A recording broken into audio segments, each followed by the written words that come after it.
À Jérusalem ou Tel Aviv, les journaux titrent sur la coalition arrachée in extremis par Benjamin Netanyahou hier soir.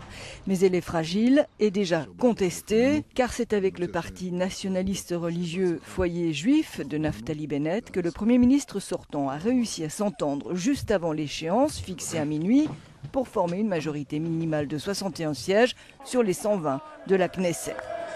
Deux hommes qui, de surcroît, se détestent cordialement. Le 17 mars, Netanyahou gagnait les législatives de justesse devant l'union sioniste d'Isaac Herzog.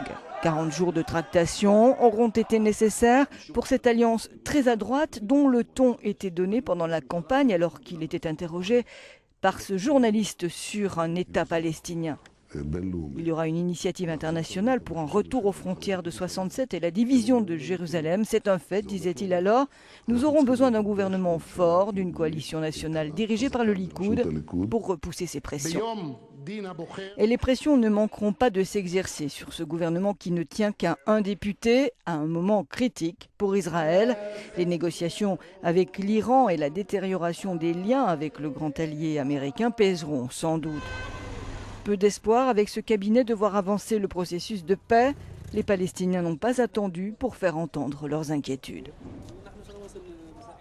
C'est un gouvernement de droite qui croit en la colonisation, qui rejette la solution à deux États et poursuit une paralysie politique à long terme, dit ici le porte-parole de la présidence. Cela se répercutera sur la région, deviendra dangereux non seulement pour la question palestinienne, mais pour toute l'atmosphère politique dans la région.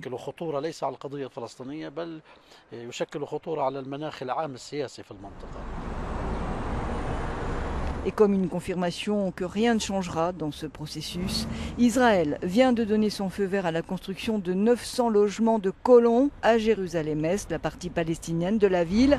Ils devraient être construits dans la colonie de Ramat Shlomo, hautement controversée.